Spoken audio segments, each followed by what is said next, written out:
Welcome to the Pebble in My Shoe podcast. I'm Miffy Hoad, your host here, and I'm in conversation with my guests about the pebble in their shoe that has nudged them to choose a life that aligns them closer to their truth and authentic self. The pebble in my shoe is an analogy for an inner niggle or knowing that becomes so insistent that we have to pay attention. We can ignore it only for so long and eventually have to stop to investigate it, listen to it, and honour what it's telling us. It becomes a catalyst for action to change something that no longer serves us. This can be something internal, like a belief or mindset. It can be about how we behave in certain situations or relationships, or it can be something that changes our life trajectory, like ending a relationship, changing careers, or moving to a different place. Taking the action and making the change invariably requires courage, often a leap of faith, and at the very least to try something new and outside of our comfort zone. Whatever the action or change happens to be, the pebble ultimately moves us to live more authentically, more aligned to our true nature. My intention for the conversations here is to inspire or offer hope to those of you who resonate with the stories shared, that you'll hear something that supports you on your own journey, and if there's a pebble in your shoe, that you'll find the courage to make the changes that align you closer with your authentic self. At this point, I usually introduce my guest, but this episode is actually a replay of an episode of a mindfulness podcast that I produced during the COVID-19 pandemic in 2020.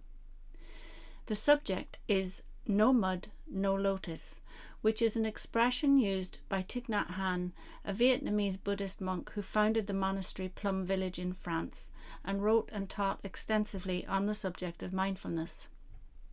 The idea of no mud, no lotus helps reframe our experiences and come to recognize that we can actually grow from adversity.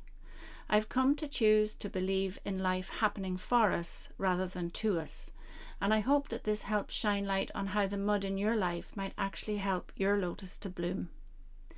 I speak for about 20 minutes on the subject and then guide you on a meditation for a further 20 minutes, so you might want to find a place to sit and experience the second part. However you choose to listen, I hope you enjoy it.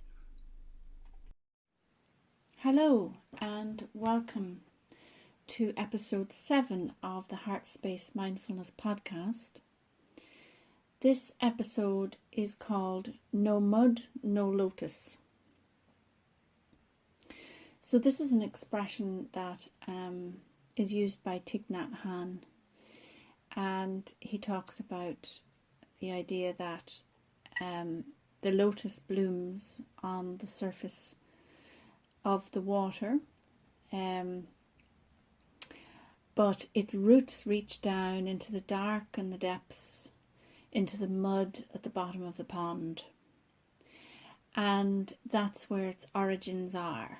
It starts growth from the mud, and without the mud nourishing it, it wouldn't grow, it wouldn't reach for the light, it wouldn't become all its glorious self without having been in the mud first. So this is an analogy for our lives and our experiences, that in order to blossom and to bloom and to become all that we are, we actually have to experience darkness, we have to experience dirt, we have to experience being in the mud, so to speak. And we have to experience reaching for the light from the darkness and the mud in order to break the surface, to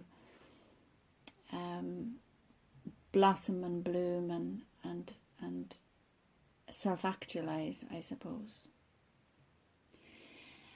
And I've been reflecting on that in my own practice, and I've been looking at how this sort of analogy, how I'm seeing it all around me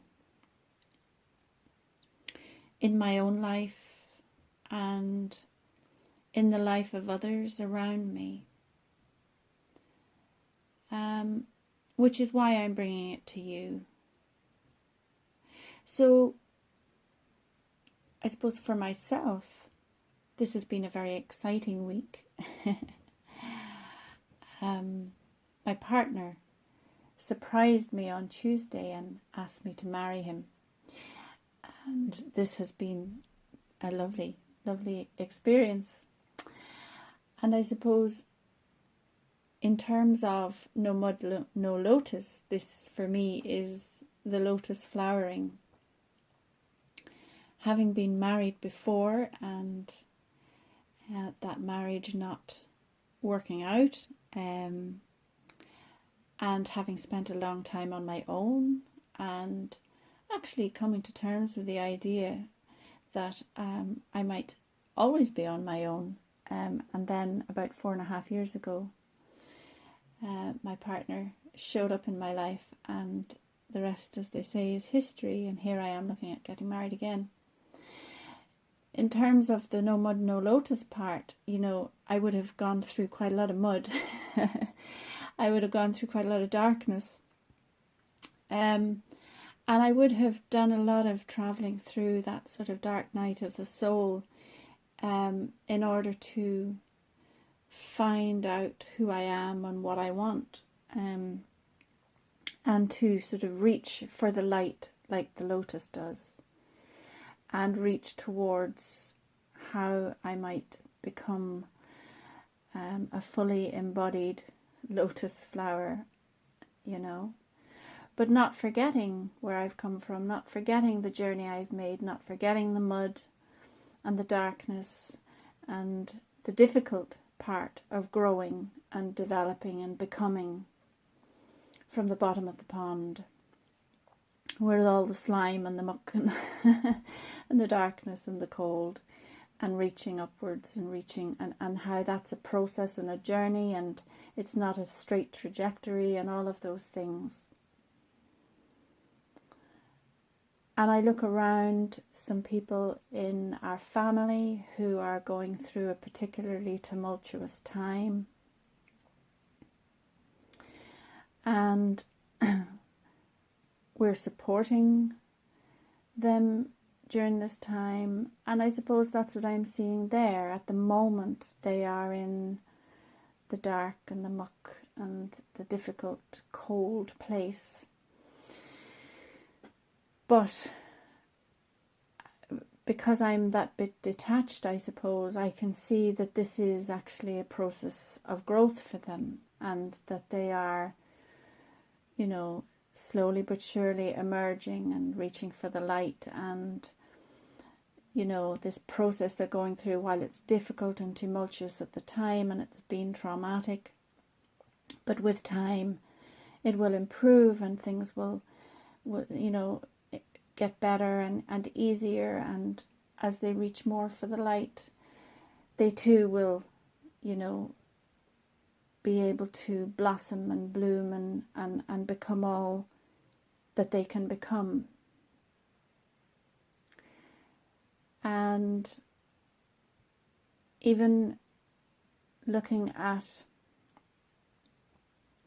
the circumstances that are going on with this COVID-19 pandemic, and how, it's sort of this,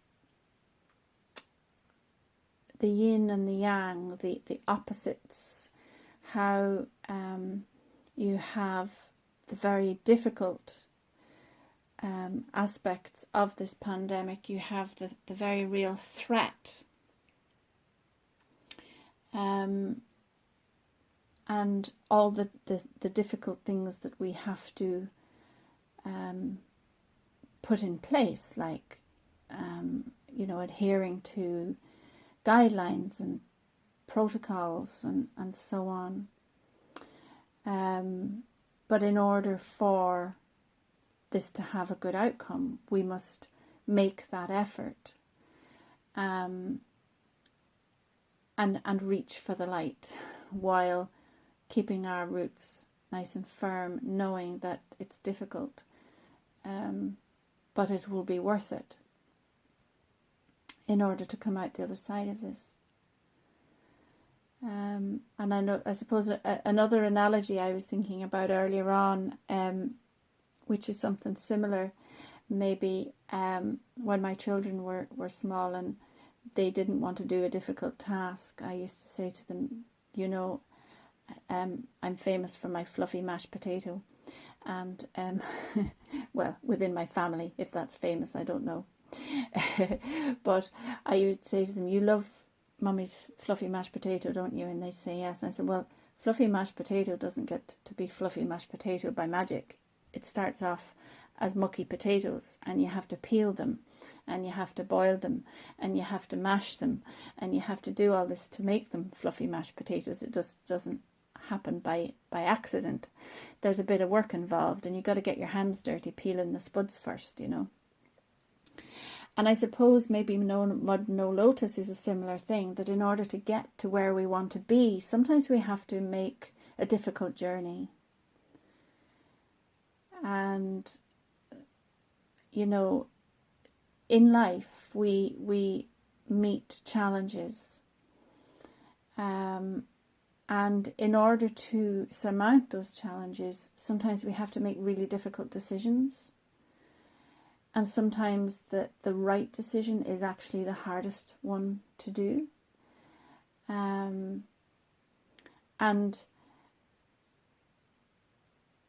that's part of the journey. That's part of the process. That's part of the reaching from the mud to the light. But your roots remain in the mud. And that's what nourishes you. That actually feeds you. And I'm thinking, in terms of my own life here, and my, experience, I suppose, of marriage before wouldn't have been fantastic, but my roots are in that experience, and they help to make me who I am today. They also help me to choose what I want for myself. That experience helped me choose what I would do differently now. Help me choose what I don't want. Identify that. How I don't want to live. And then to choose, well, when I don't want to live like that, what would it look like instead? And that reaching for the light is manifesting a reality for yourself and being mindful of the choices that you're making. And I know that my first marriage, I was very young. I got married the same year I turned 21. And looking back, I knew from before I got married to that person, I knew that he wasn't the one. I knew in my heart. But I went ahead anyway. And that was a pattern for me, doing things that I didn't really want to do and overriding my gut feeling, overriding my heart and listening to my head and convincing myself that, sure, look, it'll be grand. Sure, won't I make it work?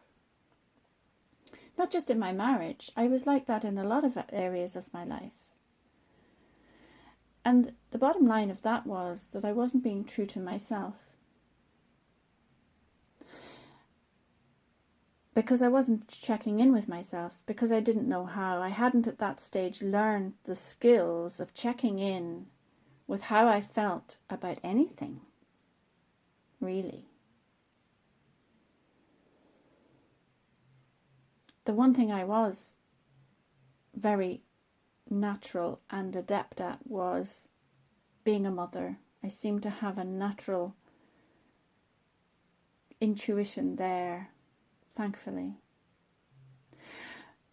The reason I'm telling you all this is because mindfulness practice, learning mindfulness, applying mindfulness, practicing mindfulness, taught me how to check in with how I was feeling about all sorts of things, but especially about important decisions.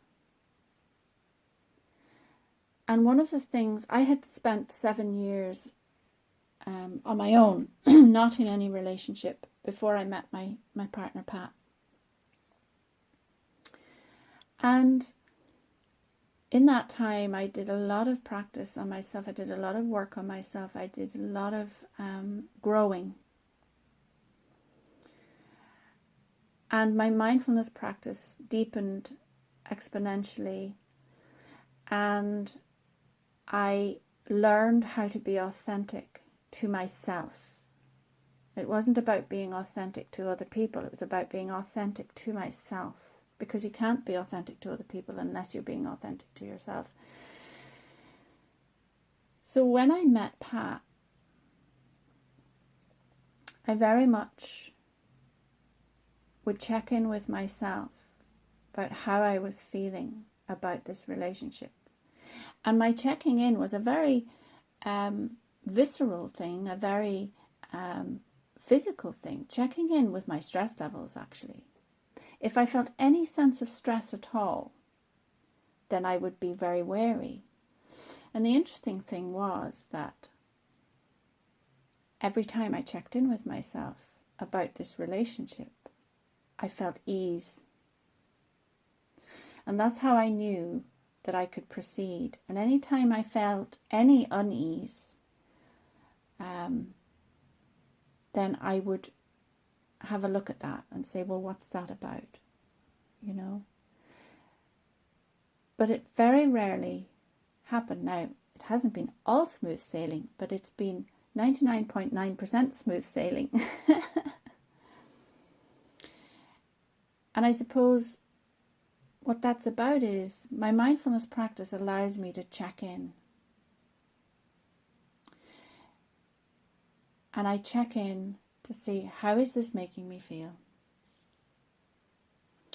How am I responding to this experience? What is my body telling me about this experience? And where am I feeling it? And what is it that I'm feeling? Because our intuition, our gut feeling, our heart of hearts knows. Do you know? And I spent 16 years married to somebody, and in truth, within the first couple of weeks of being with that person, I knew it wasn't right. I knew it wasn't really what I wanted.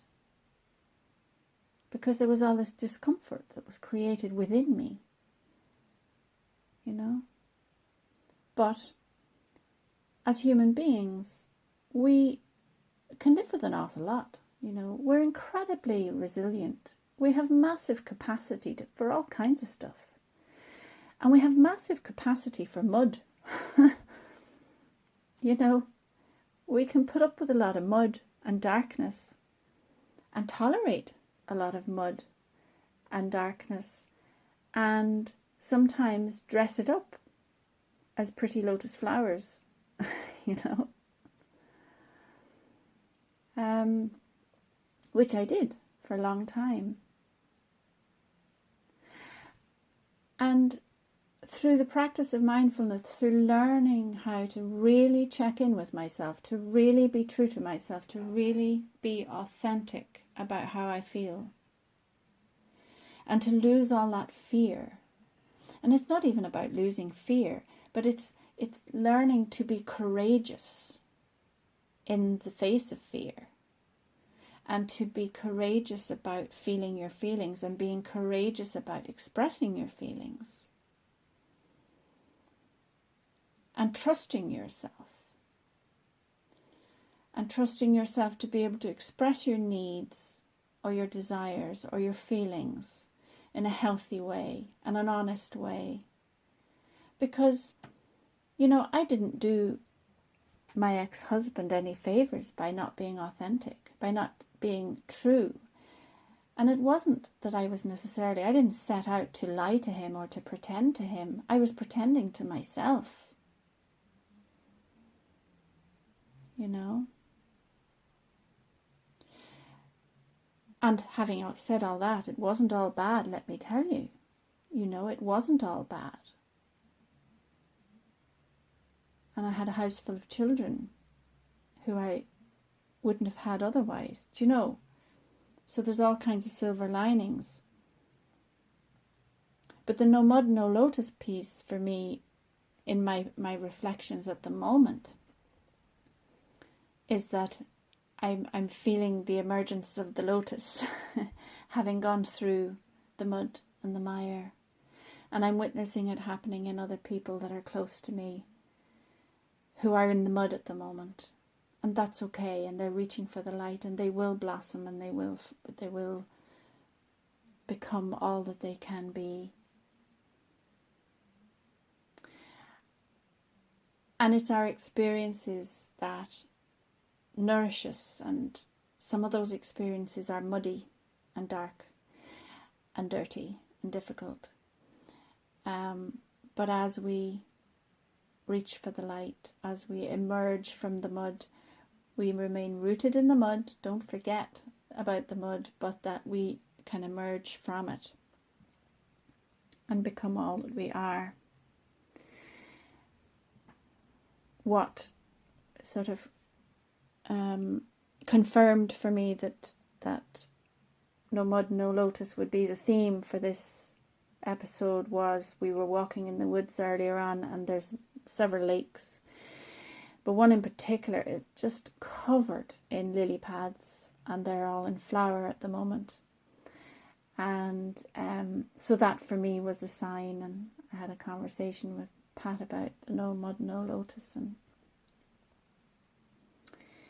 what it means, and that, and he similarly to me would have had a lot of mud to emerge from in order to come to this place. And so in our practice, in the practice of mindfulness, of witnessing the mud, experiencing the mud, acknowledging and befriending the mud, but reaching for the light and being mindful of what it is we're reaching for, mindful of why we're reaching for it, and being clear with ourselves, the choices that we're making, and being mindful about the choices we make for ourselves. And so, yeah, those are my thoughts on the mud and the lotus. And in our practice, we'll be checking in with how we are. And I suppose the other part to that is that the mud is the darkness, and we need to touch base with that sometimes. We need to touch base with the mud. Because again, you know, there are different levels and layers, if you like, of that mud. So yeah. So I'm mindful of the time. We've been looking at this now for about 20 minutes or so. So I'm going to make a start on our practice.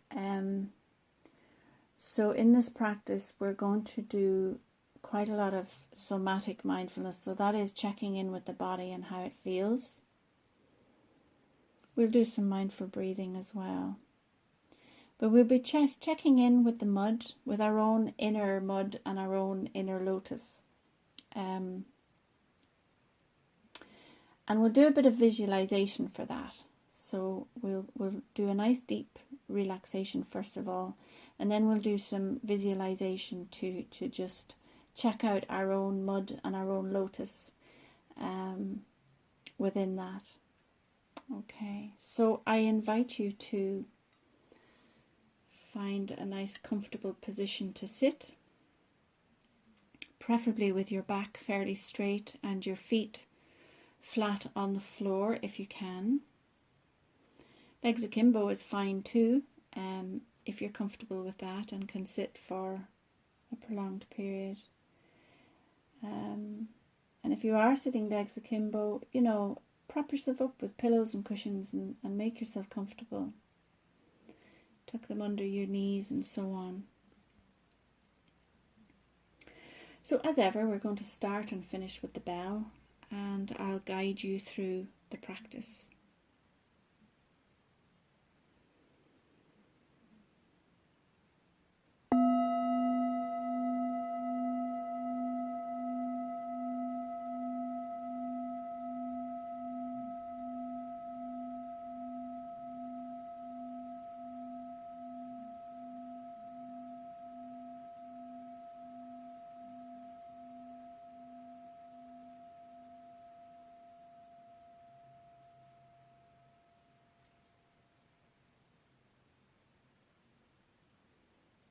So just taking a moment to reflect on your day so far,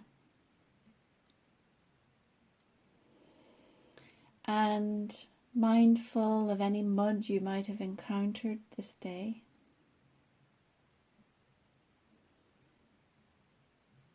And reflecting on any moments where you remember reaching for the light.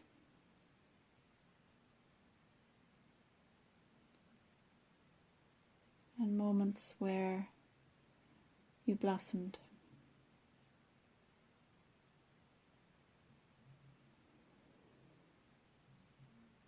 And just gathering yourself inwards now into the space that you occupy. And settling yourself into position.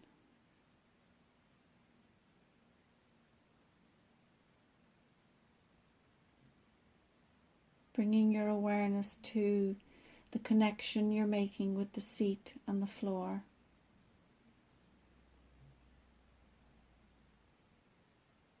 And surrendering yourself to the support being offered beneath you.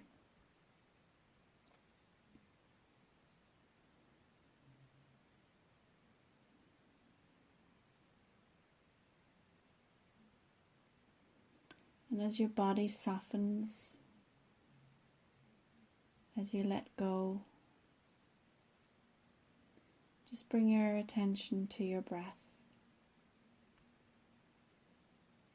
Just gently watching your breath rise and fall.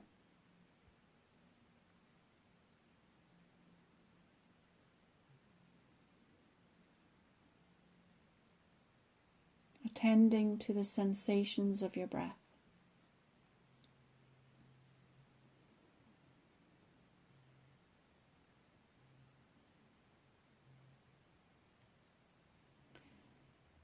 Just noticing your breath in your nostrils.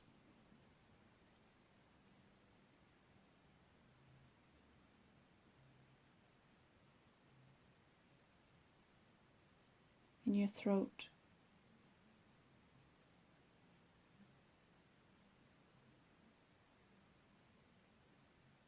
Feeling your breath in your chest.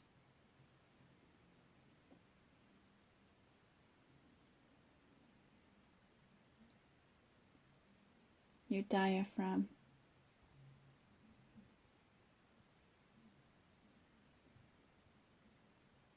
Feeling the sensations of your breath in your belly.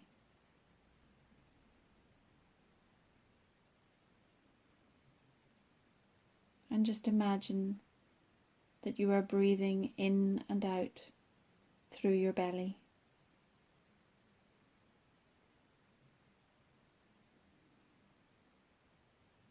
And just feeling the deep rise and fall of your breath.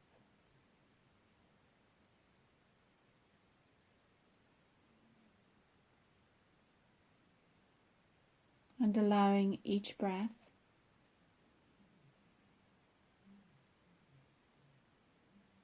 to soften and expand.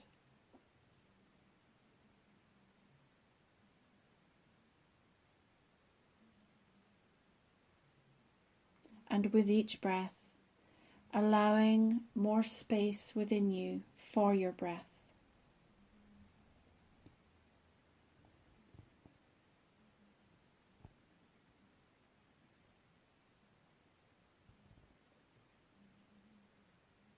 Breathe into the space in your abdomen.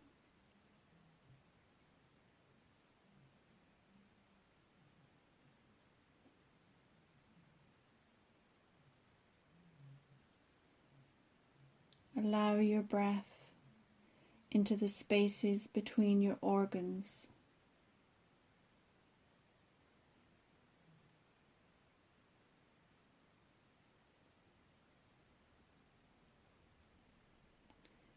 Breathe your breath into your muscles and the spaces between your muscles.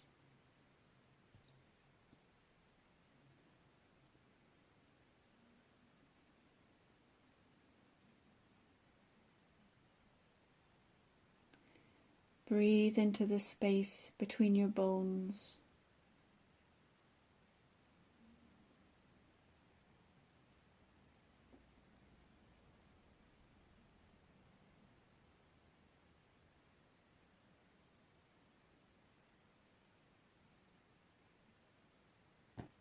Breathe into the space underneath your skin.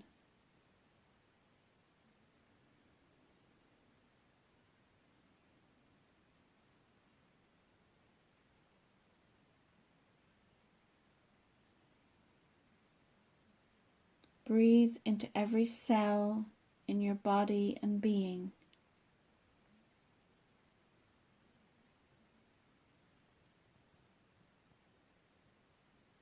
And breathe into the space between all your cells.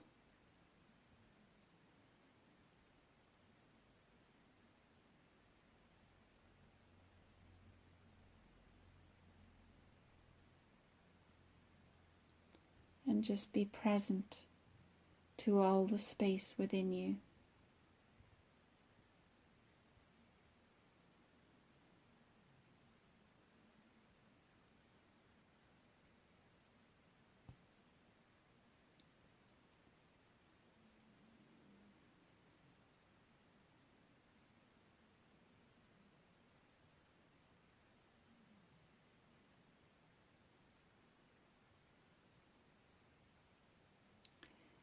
Take a moment now to imagine a clear mountain lake.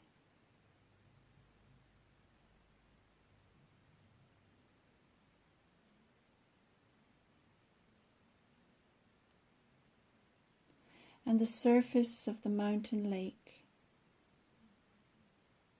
is rippled with the breeze that gently blows across the surface.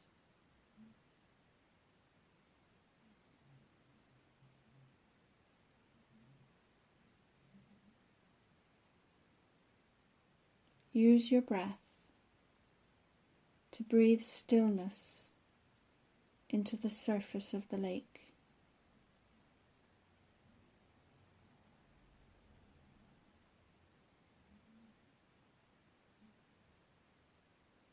Allowing the water to become still and calm and smooth.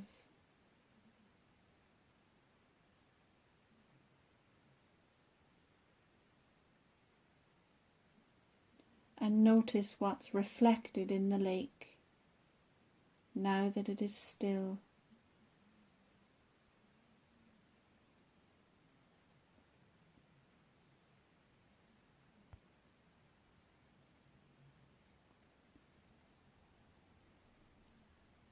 And become aware of what's under the surface of the lake.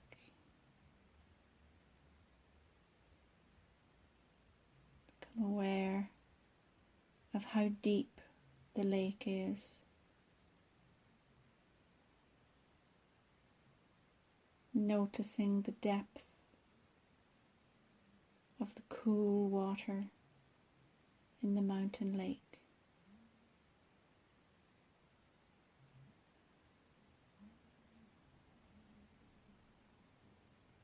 And pay attention to the bottom of the lake, deep down. Pay attention to the mud at the bottom of the lake.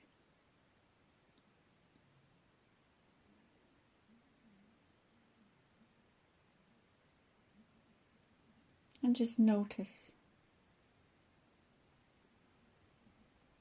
what the mud represents.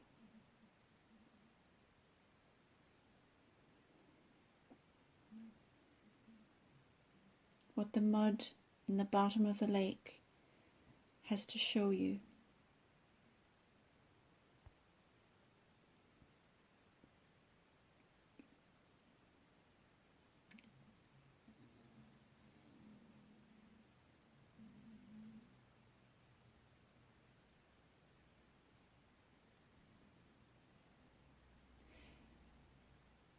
And then become aware of the roots of the lotus deep in the mud.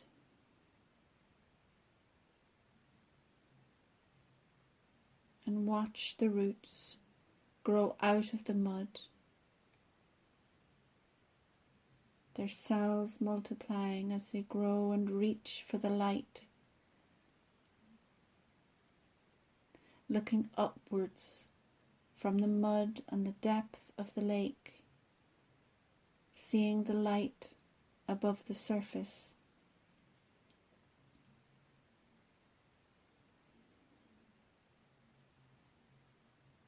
And watch as the lotus grows, reaching further and further up towards the light, through the cool water of the mountain lake, getting closer to the surface, growing leaves, breaching the surface, the lotus leaves sitting on the calm, smooth surface of the lake. Watch as the lotus flower begins to bud, forming a tight bud,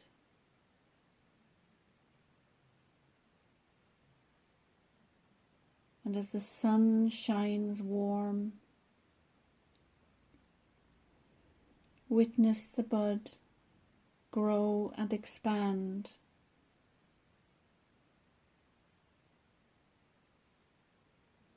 tightening,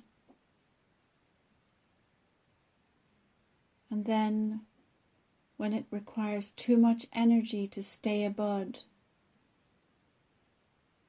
it bursts and begins to unfurl, opening, blooming, unfurling in the sunshine. A beautiful lotus flower, fully actualized, being all that it can be.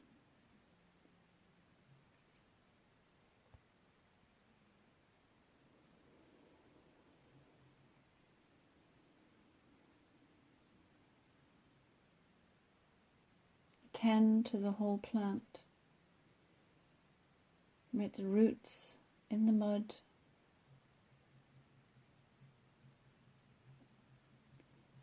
to its beautiful flower on the surface of the lake.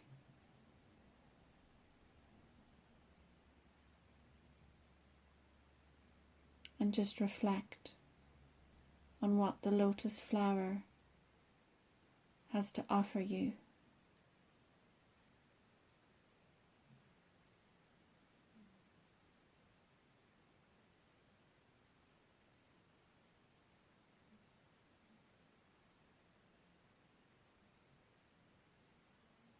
mindful of the insights that arise.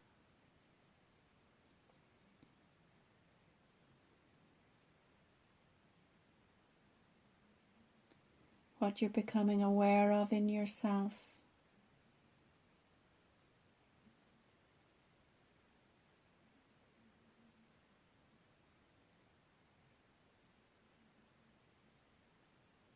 Mindful of the mud that you've emerged from,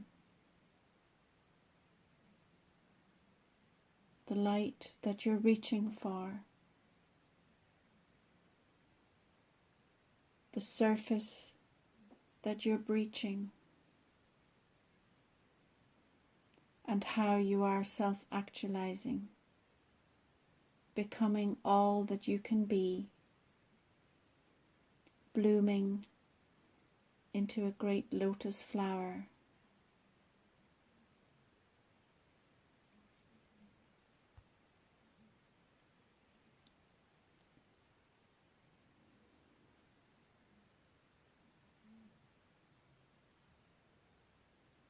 And observing any other lotus flowers around you on the lake's surface, and their roots, and their mud,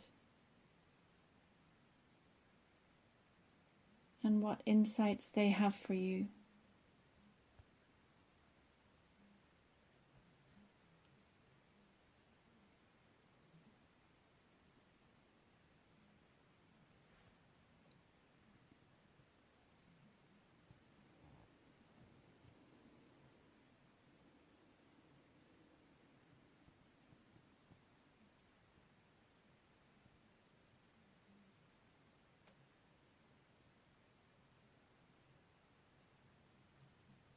And all the while,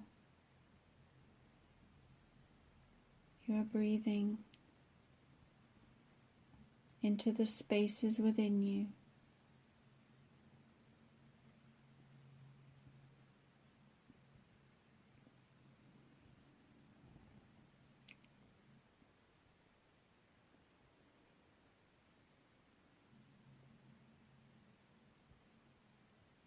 Take a moment now to reflect on the practice.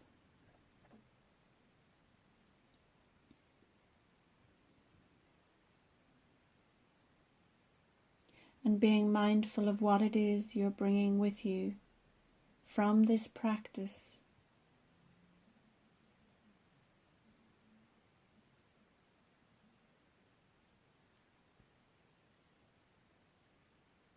And allow your next breath to deepen slightly.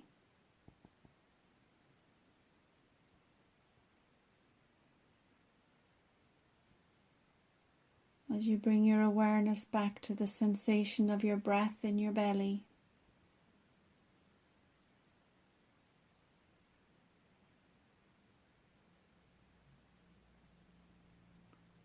Mindful once again of the support that the seat and the floor are offering you.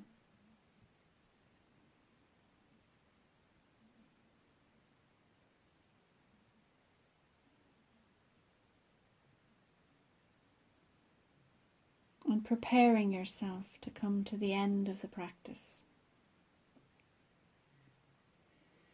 Bringing your awareness gently back outwards. And when you hear the bell again, the practice will be over.